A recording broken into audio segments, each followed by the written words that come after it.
Welcome back, everyone, to another episode of Lancescurv. I just want to welcome in those who are coming in, and I want to welcome them on in. A tongue twister there as they come in. Black Ace, welcome on in, representing Buffalo, New York. I want to talk about this because there was a comment on my recent Dr. Umar video that I did. I believe the brother's name was John Hargrove. I want to give you credit. Wise man. Yes, he's such a disappointment. He is. Break the cycle. Wake on in. Welcome on in. I said, wake on in, right?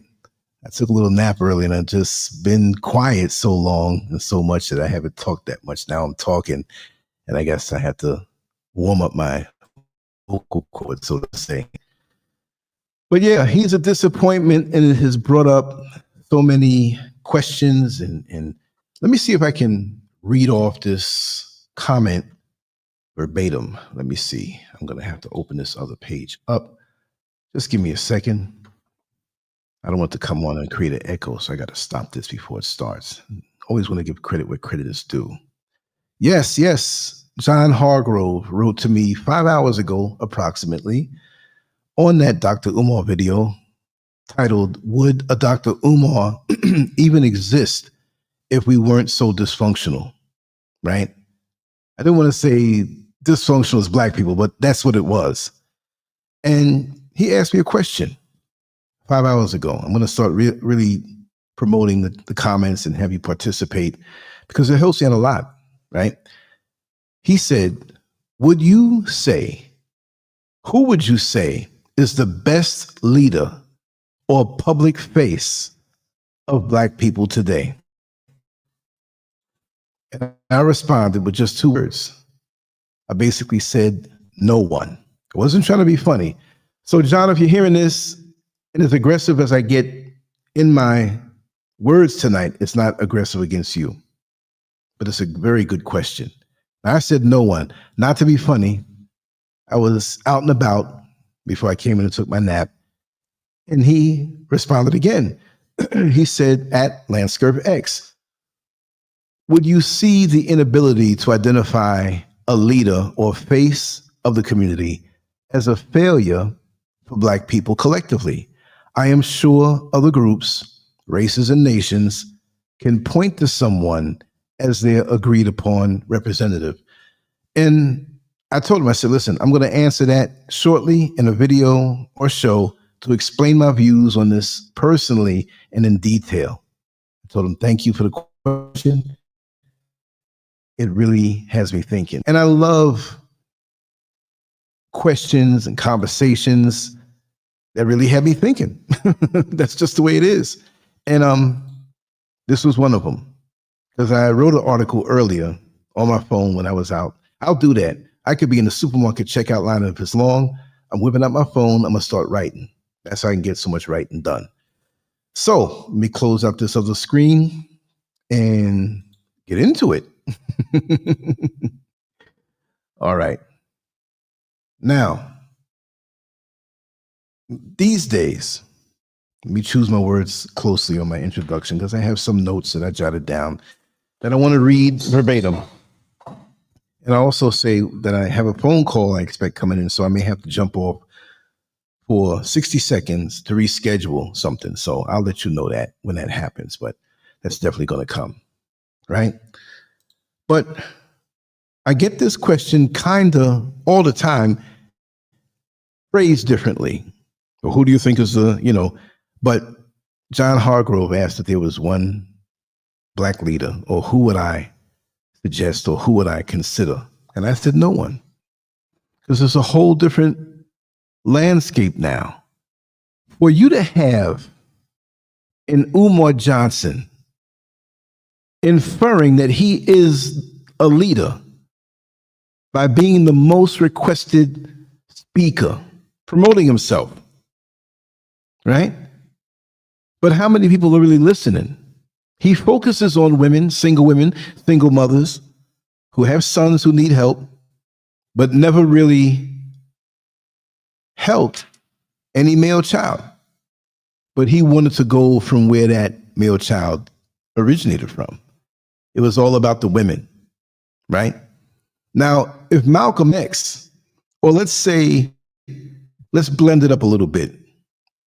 If Malcolm X was around at a time like now, but back then with Facebook, YouTube, Cash App, PayPal, all of this stuff, and let's put Umar back at that time with his clown self, repeating things 3 times, which he tried to explain.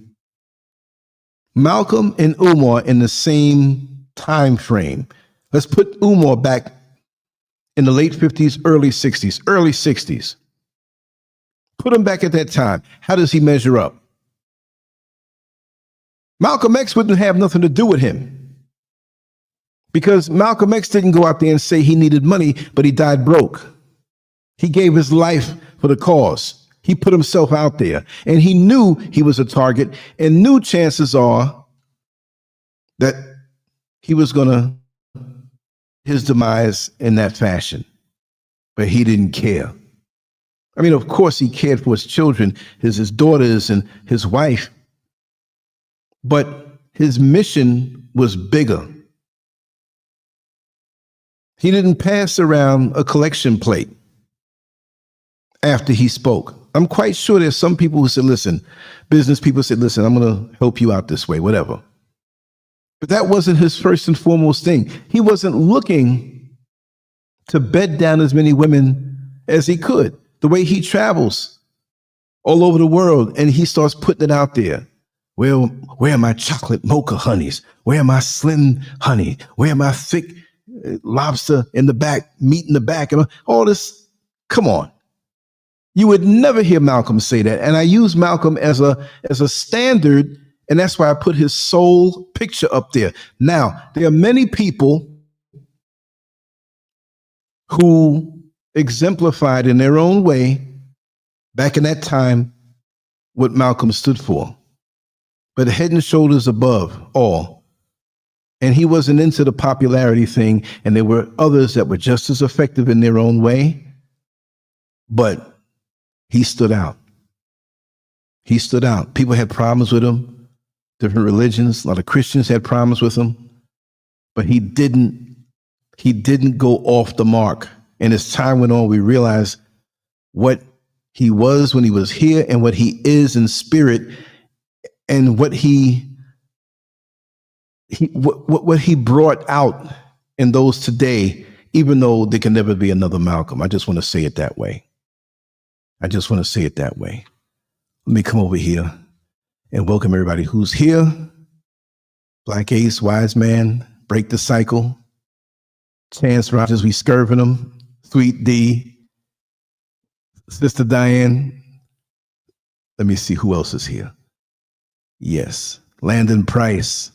Now I'm going to take my eye off of the chat room for a second, close my eyes and freestyle, and open up my eyes and look at the notes that I jotted down so I can keep it where I make the point that I wanted to make. Because lots of times when I don't jot down notes, I miss some things. I'm like, oh man, I was supposed to say this and supposed to say that. But who would you say is the best leader or public face of Black people today? Like I said earlier, my answer is simple. No one. Some folks hear that and think I'm ducking. I'm not. I'm saying what needs to be said out loud. A people this powerful, this global, this creative should never outsource its future to a single face. That's a setup for disappointment, manipulation, and control. When anyone presses me, isn't the inability to identify a leader a failure of Black people? I have to smile. No, it's a failure of the system that keeps trying to reduce a living nation to a mascot. I don't play mascot politics. Not today, not ever. America loves one spokesperson because it's easy to book, easy to butter up, and easy to burn down. A single target can be bribed, smeared, or silenced. A network can't. That's why who's your leader is really code for who do we call to manage you. We've lived the cost of personality cults, big speeches, small results. We've also seen how the media crowns a voice on Monday, then feeds them to the wolves by Friday. I'm done with that game. A camera loves a certain kind of figure, loud, dramatic, and marketable. But visibility doesn't equal power. Power is policy, budgets, land, ownership, protection, and intergenerational plans. You can trend all week and still change nothing on the ground. Dr. Umar, you know a little bit about that. We keep confusing celebrity with capacity. That's how we end up treating entertainers and athletes like heads of state. Nothing against talent, but a contract with Nike ain't a contract with our future. Let's be real. Most groups in America do not have one face. They have institutions, coalitions, donors, PACs, think tanks, faith networks, trade groups, and media channels that press their interests. You might recognize a few public figures from those communities, but they speak for structures, not just themselves. Dr. Umar, you hear that? That's the lesson. Build the structures first. The faces are just microphones for machines. We had microphones, but now we need machines. For me, leadership is functional, not fashionable. It's defined by lanes. Here's a few of them. Policy and law. Who can draft, pass, and defend laws that move our people forward? Economics. Who's building Black ownership, access to capital, and job pipelines? Education. Who's creating systems that raise our skills and guard our minds? Health.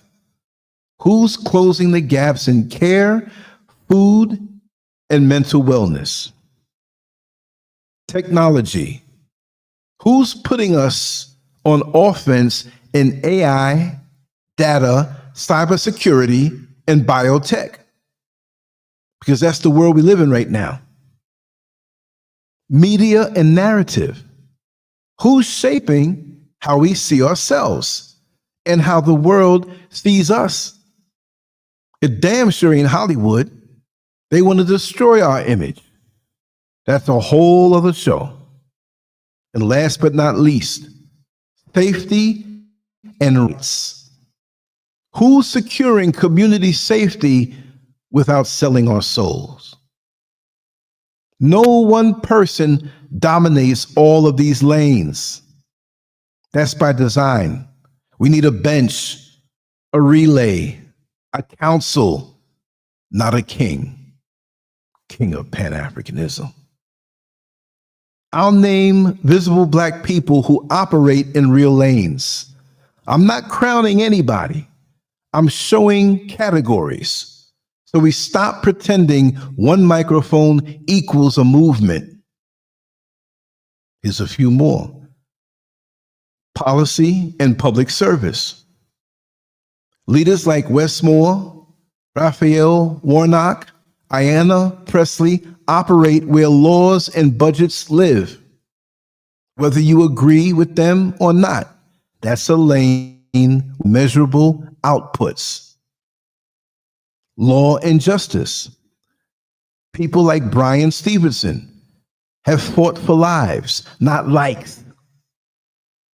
That's freedom work, courtroom level. Faith and moral organization. William Barber II demonstrates how moral language pushes policy, not church as performance, church as pressure.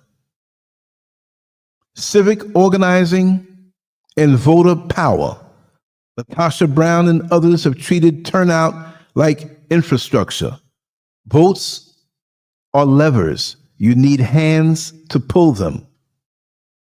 Business and capital. Robert F. Smith shows what high-level capital can do publicly.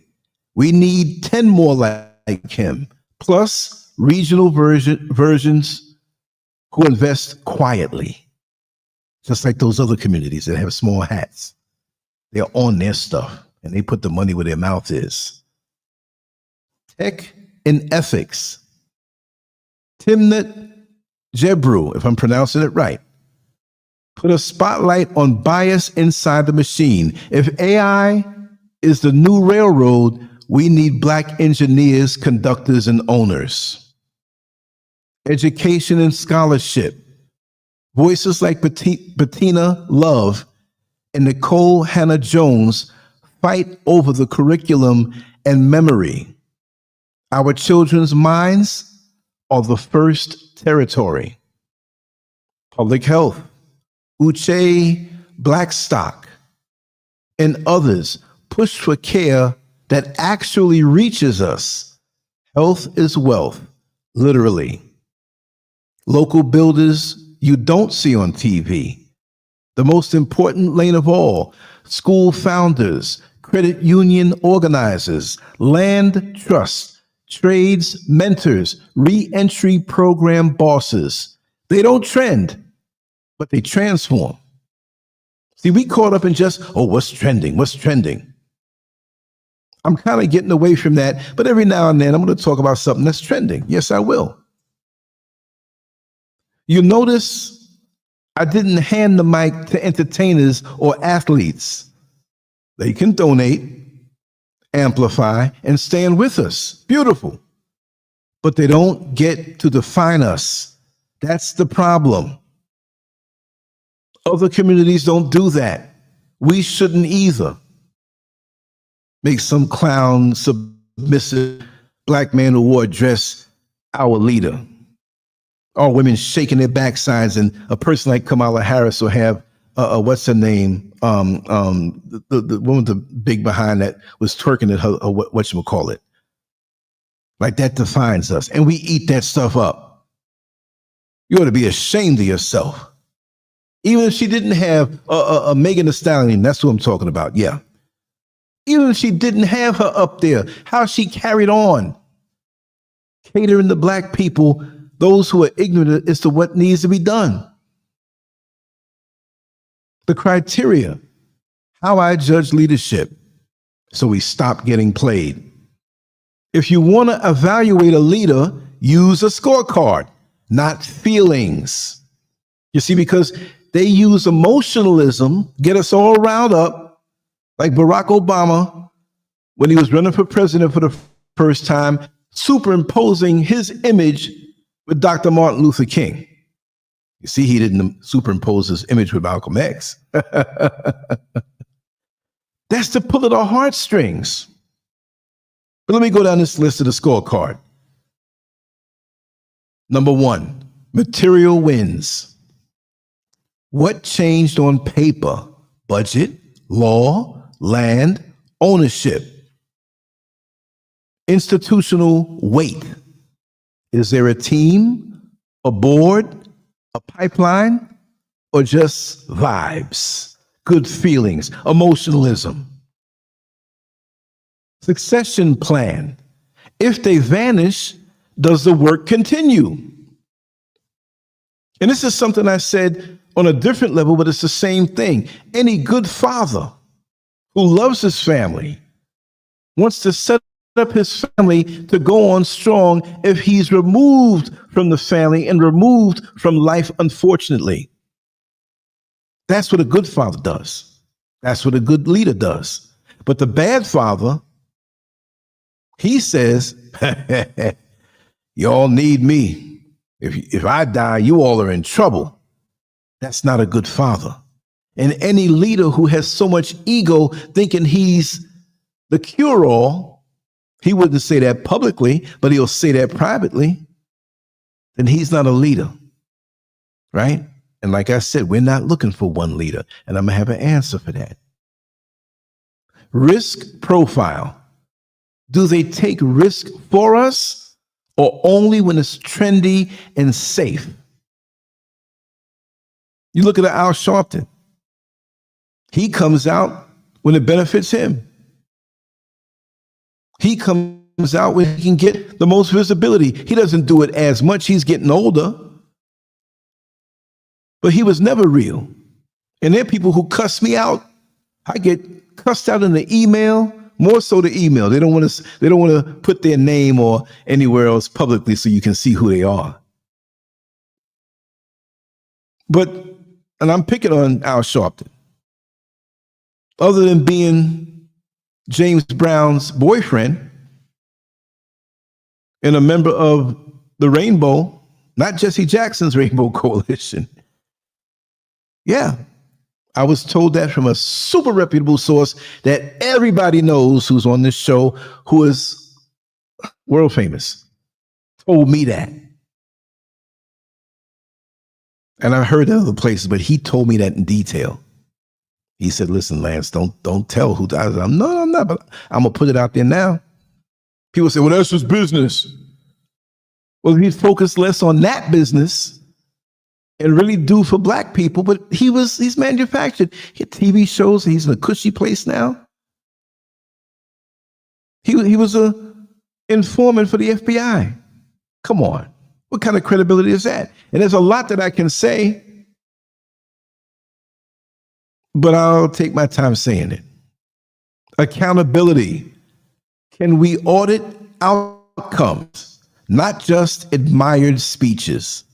What's the outcome of all of these words? Number 6, shielding and security. Can they protect people who stand next to them?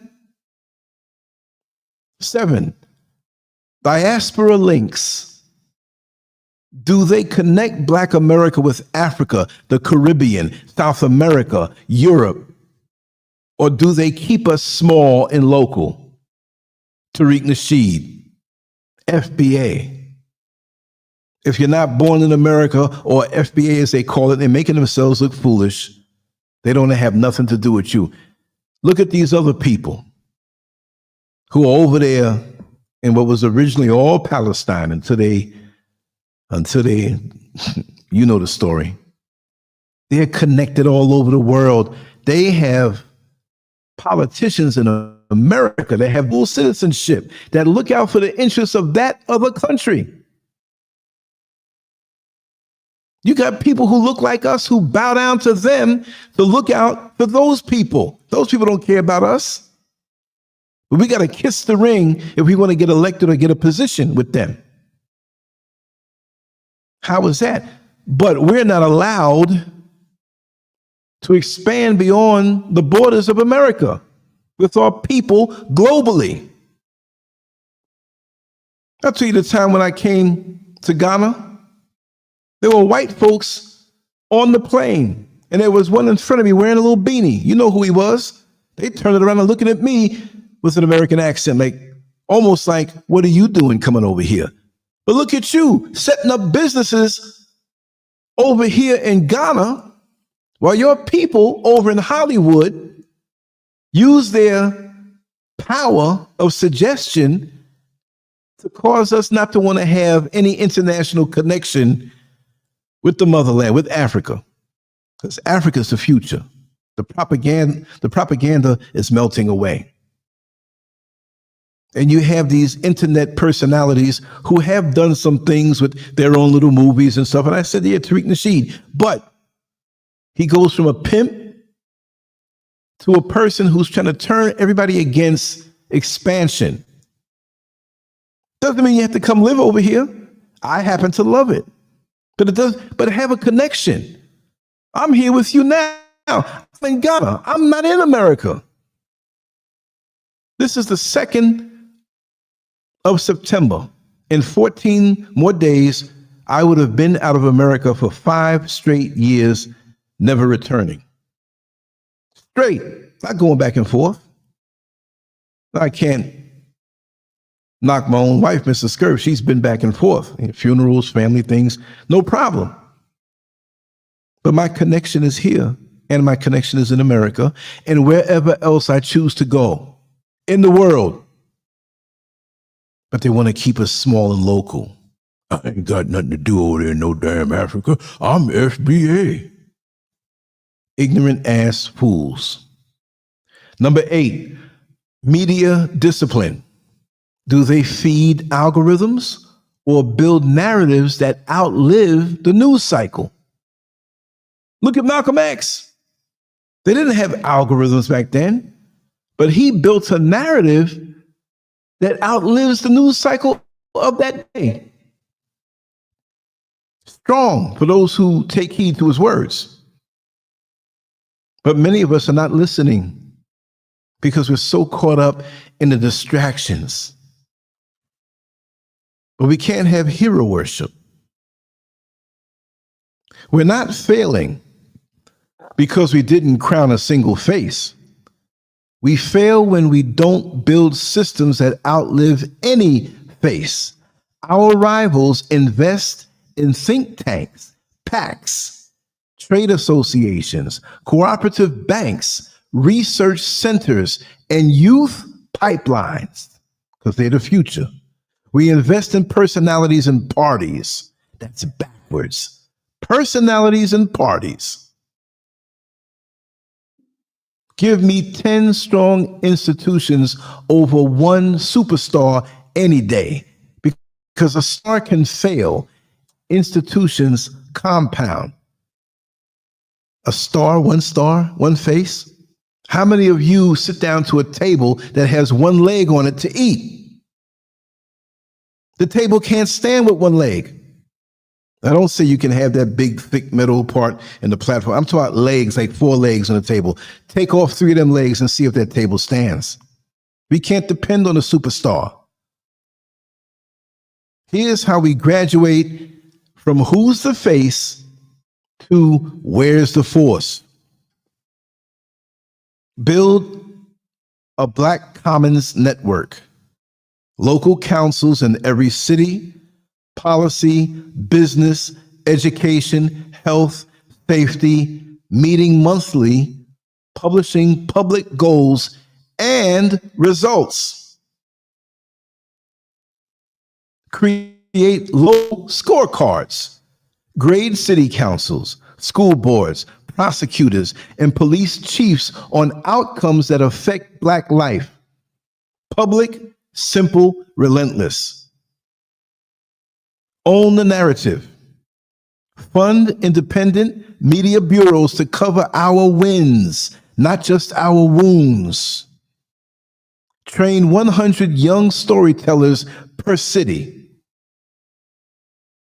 Money that moves. Seed Black credit unions, community land trusts, co-ops, and revolving loan funds. Buy Black is good. Bank Black is better. Because with the whole Buy Black, you have a lot of people who look like us who are not going to reinvest in our communities because they're bringing it elsewhere with their secret handshake having selves. Tech on offense. AI data literacy hubs in our neighborhoods. Scholarships tied to a promise. Come back and build something we own together. Protection and legal muscle. Prepaid legal plans. Rights, trainings, and networks of lawyers ready to respond. Safety without surrender. Diaspora bridge. Permanent exchange between Black America and African nations. Trade missions, film, tech, agriculture, logistics. We are global by blood. Let's be global by business. How about that? That's the problem. And we have Black folks in America a couple days, a week ago or so, I'm not going to support no African business. You might as well chop your legs off then. How are you going to do that? We have such a big identity problem, and we're split up in so many different ways. It's ridiculous. And to my brother John Hargrove, who stoked my mind to have this particular show, I'll just say, no, it's not our failure that I can't point to a single face. It's our wisdom. We're too vast for one mouthpiece. The real failure would be pretending a charismatic soundbite is a strategy. And I'm done pretending. If you want me to name who I choose, I'll still say no one, because the job description is bigger than any one person.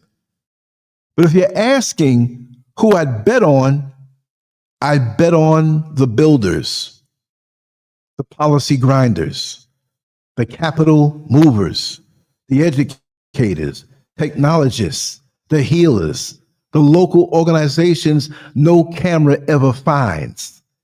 Those are my leaders. Most of them don't want a spotlight. They want a supply chain. I'm not here to crown celebrities. I'm here to build capacity. We spent decades chasing the next this and that, only to watch the same cycles repeat. Let's stop feeding the machine that turns our pain into profits and our leaders into products. No mascots, no masters. Build the bench. Fund the institutions. Guard the children. Connect with the diaspora. When we do that, whoever steps to a microphone will be speaking for a nation that already knows where it's going. That's my answer. On camera, off camera, every single time. So this is what I'm going to do. I spoke my piece, and I'd like to open up the lines. If anybody wants to come in, feel free. I'll psychobabble for a little while out of my brain, but I had to get that out of me because I had to think long and hard and do a little research when I was out there and put my notes together. But I think that kind of answers it pretty thorough. And thank you, John Hargrove, for asking me that question because, you know, that was a tough one. But in essence, it wasn't because I had to dig deep. So if anybody wants to come in, the link is there. The Malt Network, I see you. I didn't see you earlier. Truth Seeker, Rob Brando, Let me see who else. Let me scroll on up because when I was running my mouth, I was in it. I think I got everybody. Yes, I did. But yeah, we got to stop with these celebrity sound bites that may sound impressive to a point, but they're just not going to go there where we need to go. And it's like my brother Dave Wren said years ago on a show that basically is taken down on the old channel. And maybe you could remember that show if you were around back in those days. I think it was about 10 years ago he said it, that we need a leaderless movement. No one leader. They push that narrative on us, and there are too many people out here who are narcissistic and want the attention and want the microphone and the pulpit and the podium. I know so many personally like that, and I could name names. I know some personally, and I know some personally through what was told to me through reputable people. And they'll swear up and down, I don't want the camera, I don't need the attention, and that's what they're going after. Trust and believe. It's going to come from all of us. We're all leaders. We all have a part. There are too many lanes in this to just think that one person can control it all. Dr. Umar, should I call him doctor anymore? I'll call him because that's what the people know him as. Dr. Umar Johnson, all these years, 15 years. 15 years and all that money. Come on now. And I'm not putting myself on anybody's pedestal, but Mr. Scurv and I built a house in another country with middle-class money.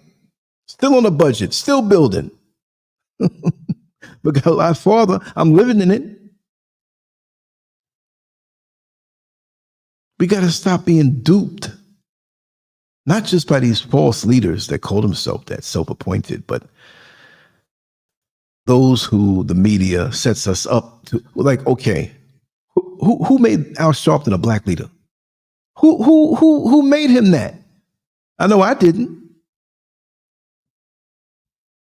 All the things he's doing, I'm gonna put him up as a leader. Look, we're all a leg under that table. You need at least 4 legs or 3 legs. 4 legs is better. But if you have a long table and it has 30 legs under it, you take 10 away, it's still going to stand. There are too many lanes for us to master, to undergird us.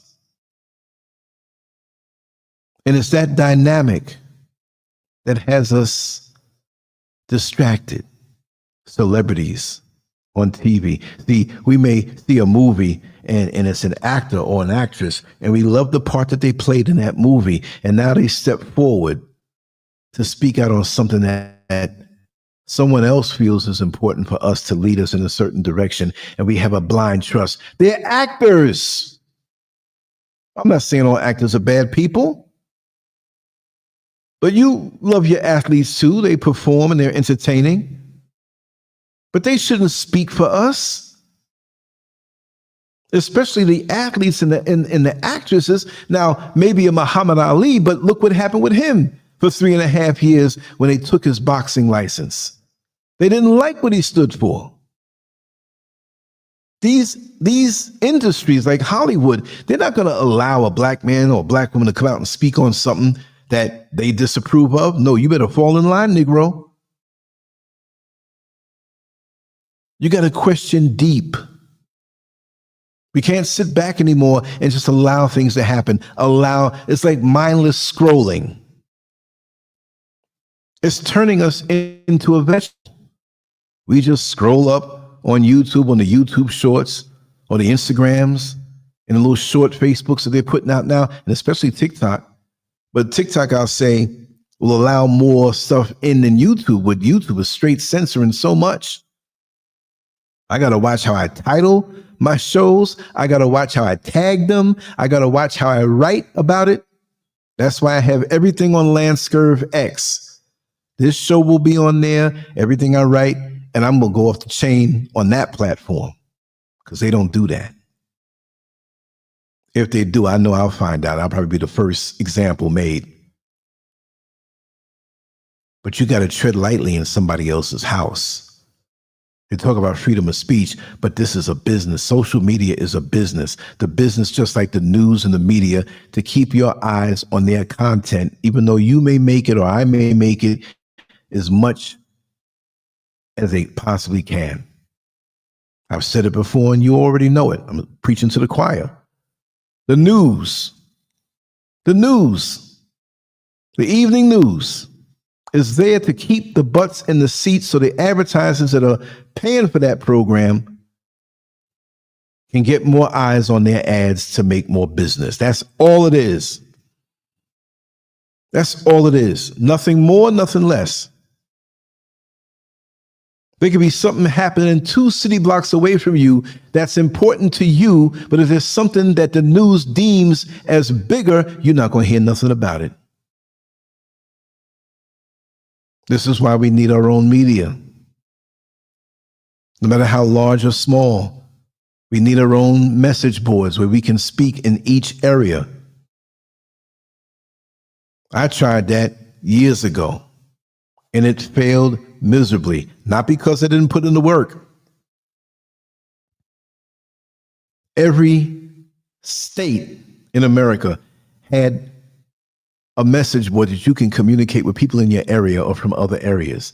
And as it grew, when somebody from a city, particular city, I made a sub board. If it was Texas, we had Dallas, we had Houston, we had Austin. I don't care how small it was. It could be Humble, Texas, where George Foreman comes from. I put it in there. I had every country in Africa, and I was working on having every country in the world because we're everywhere where we can network. Folks joined, but they were really more interested in celebrity stuff and all of that stuff. So I saw what it was all about. I put my own money out there like that and set it up. So I had to change it around. But it just seems like we can be our worst enemy and not have our minds right. It should be mandatory that there's certain things that we deal with. And then we can go on to having a little fun. Doesn't mean you can't have fun. Doesn't mean you have to be straight up militant all the time, whatever. No, but handle your business. Don't you pay your bills and pay the important bills, whether it's rent or mortgage, that car note, or the maintenance of your car and the maintenance of your car, making sure you have proper health care, the food bill, your children, the clothes they need, everything they need. And if you have something left over and you say, you know what, it's been a while since we took in a good movie. Let's go and see this movie. Or let's go to this restaurant. Better to stay home and cook the food because you don't know what you're getting in the restaurant. But to be self-sufficient. Why can't we collectively be that way as a people? The politicians jump in and get their positions and get their perks and don't even serve us. They just act like they want to do that to get in position, but they don't give a damn. We're so powerful, we can make them do what we need them to do. Or totally just ignore that system and do our own thing. We can do that. When different communities want a politician, they say, listen, you'll get my vote if you do this. And we'll donate to your campaign because we have all of these millions or billions of dollars. Politicians are whores. They go to the highest bidder. And you can make them jump for certain things. But you just can't depend on that. They got to see you moving forward regardless. You have many different communities in America from different countries that have a stake in America and the communities that they choose to be in and start the businesses that they do. They're not letting American politics stop that. The politicians see how powerful they are, and they know they have to speak for them because they're bringing the money, they're self-sufficient, and when they say there's something has to be done, it must be done, or all support will be pulled. And we look, We we talking more about Lil Nas X walking down the street in his underwear, which I don't want to see any black man lose his mind. It's out now that he's not even gay. But still, if he was, I don't want to see any black man lose their mind. We're already so tangled up, like flies stuck on fly paper, like a ball of yarn that is so tangled up it takes hours to untangle it. Many of us are confused. Many of us don't even know who we are. We're just echoing what we see on social media or what the collective says, and we just echo what we hear. But do we really think? See, I can talk crazy, make you laugh, and tell some crazy stories from back in the day and talk some nastiness, whatever have you. But at the core, this is who I am. Don't be fooled. I think thoroughly things that I have to do. Every aspect of it. Every inch of it. I research. I get professional people who know that area of expertise before I do anything. And this is how we have to do. We just can't take things on face value anymore. Welcome in, Khadijah. Sister Khadijah, thank you for being here. I just glanced over at the chat room. I'm going to drop the link again if anybody wants to come in. It's not mandatory, but I always afford that because sometimes I've forgotten and folks are like, Lance, I wanted to say something. I say, okay, I'll always remember to put that inside. But our discipline and our focus, the motivation to have a goal, it's 2025. Folks might listen to this video when it's 2030 and say, man, Lance said that 5 years ago, just like people were saying that on my old videos that don't exist anymore. Time is flying. This artificial construct called time is flying. The blink of an eye, a day goes by. That's why I have to wake up every single day and have a strong goal of something I want to accomplish in keeping with the overall goals, not just one goal. What's behind it? What is it supporting? We've got to get serious, even if it's in our own little way. And I don't mean little. I'm saying that for effect, because there is no little when we move as a collective, right? Doesn't mean we have to take half of our paycheck or all this money, whatever. It's moving a certain way, moving in unison with purpose. And that is something overall that we do not do.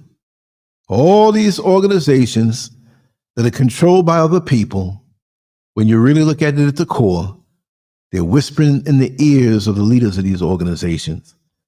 But there's no unity that way. Unity is not just slapping somebody in the back and say, hey, brother, I love you, man. Hey, my sister, I respect you.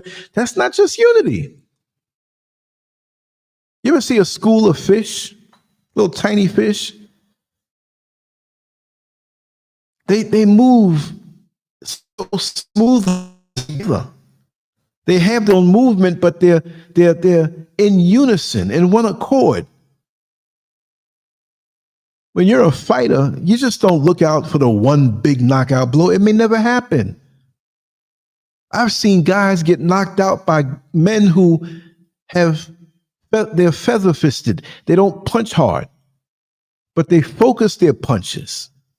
They kept the punches coming, and they knocked the opponent out, not from one blow, but from a collection of blows. We don't have to wait for the big superstar leader to come around. We shouldn't, because it's not going to happen unless it's something created by the media to fool us to get behind. And we miss the whole collective thing because we're behind this one person. Look at Barack Obama. Right? I'm not even going to call him a disappointment because I didn't expect much from him anyway. After George Bush, Barack Obama came. They all said that he was some community organizer in Chicago, as much money as he had from his other father. The media helped to amp this whole thing up. People all over the world were jumping. It wasn't even their election. He spoke so slick. Had words for everything. Charismatic. Handsome man. Fooled all of us. The technology was so massive, right in front of our faces. I remember when I was driving the bus and he was about to get elected. And when he got elected, everybody was happy. Ignorant folks. And some of them were black people. Because I drove through the black neighborhoods. That was my preference. Well, yeah, well, Barack Obama ain't going to be president now. Hell, I know he's going to help me wipe my credit out. Well, if you're irresponsible with your credit, how you going to make a next man or expect a president over a whole country, which we were giving him props, giving him the benefit of the doubt, but we know that he was all about Latino and rainbow people. He was hard on us. He didn't have the black experience. No, he didn't. I'm not giving him a pass. The only black experience he had was his wife. And she wasn't thinking a lot of things that were going on. But they worked the magic on us. Just like they worked the magic. And you know what happened while we had to wear masks and it wasn't Halloween. And like I said with Brother Neil Frazier yesterday on his show, that they're finding out it's not factual yet, but they're narrowing it down that physical jab that we took affects us on a spiritual level. And many who have taken it are forgetting more. They're blanked out. They're not connected. They feel dark in their spirits. I'm not saying dark is bad because I love my dark-skinned sisters. I'm saying dark in the fact on the spiritual level. That the actual soul that is connected to our body is kind of pulled out a little bit. You know, you walk down the street, if you're wearing pants, brothers, for the sisters who do, and you got a shirt tucked in, and you bend down to pick something up, and that shirt comes out a little bit, and you got to tuck it back in. They say the soul is partially away from the body and not as effective in how we can vibe with it. So we're blanked out. We're spiritually disconnected because of that. It's more to it than just that and other things that are now popping up when you took it. Have us fooled, have us scared of this thing. So we take this thing. Let me not talk too much because I may get this video flagged and you go back looking for it and it's gone. But yeah, I remember in Orlando, they had curfews and they were putting up the 5G towers at night. What was it that they didn't want us to see with that? And that was at the time of the C-19 jab. So viruses have curfews, or they have a time where they come out and they can't come out. So nighttime we had to be in because it was worse then. I would think it would be worse in the daytime when everybody's out and spreading it. But what do I know? What are they using now? When you have these news stories that come out and stuff on celebrities, it's just to distract us because a lot of us want the sensationalism.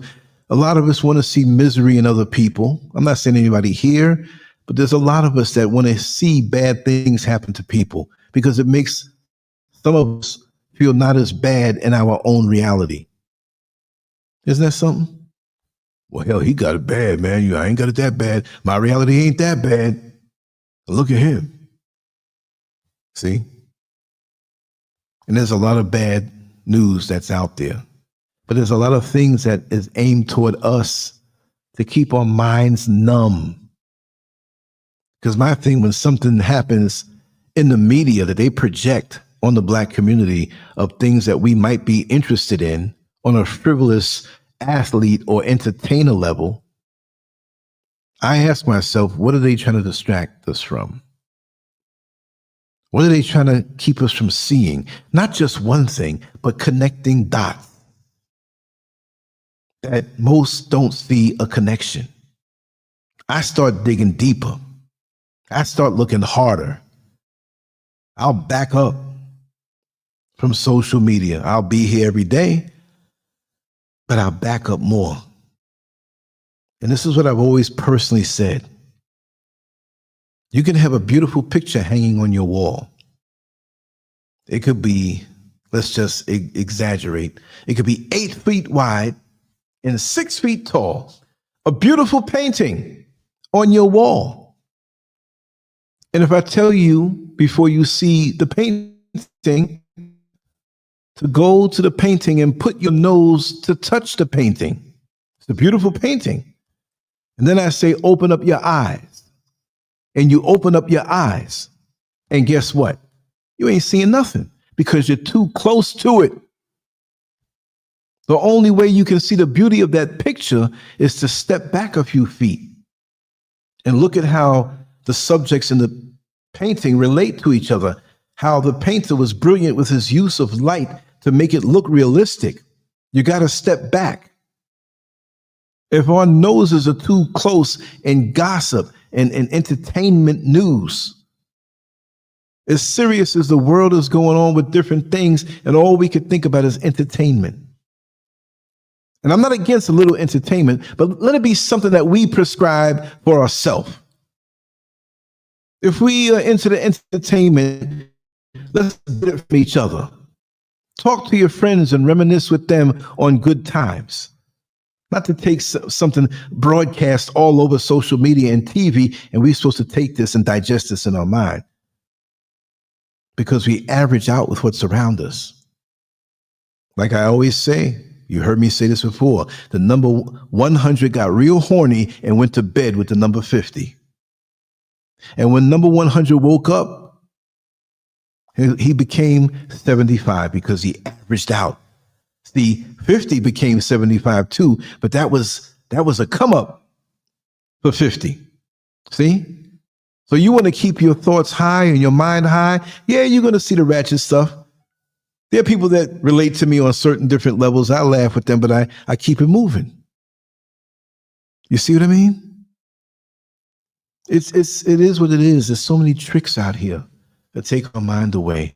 What I'm going to do, I'm going to take an early bed tonight because I accomplished what I had to accomplish with my tiles. We had to go down in a truck and come back and paperwork and all this stuff. So I'm going to wake up refreshed, and tomorrow will be the day that I stay in. I said I was going to do it today, but I still had to take care of that business. But I couldn't let this day go by without speaking to my family here. It's 11:58 in West Africa, in Ghana, and I know it's almost 8 o'clock on the East Coast, and counting it back, and so on and so forth, right? Anyway, I'm definitely going to sign off. Get into the comment section and let's talk. If there's something you want me to talk about or question, you know, my number's out there, my email's out there. Everything is down below in the description area. But hit the comment section. Let's vibe. And I always look at it sometimes earlier than later to see what the responses are. And we got to keep this thing going and keep some relevant discussions going. And we'll do a little entertainment sometime too. That's the way it goes. But everything in the proper proportion. We don't want to be like alcoholics on this ratchet stuff. You know what I mean? Take a little sip, it's okay, but let's keep it amongst ourselves. That's the bottom line. Anyway, much love to all. Lancescurv out. I will talk to you and see you tomorrow. Peace.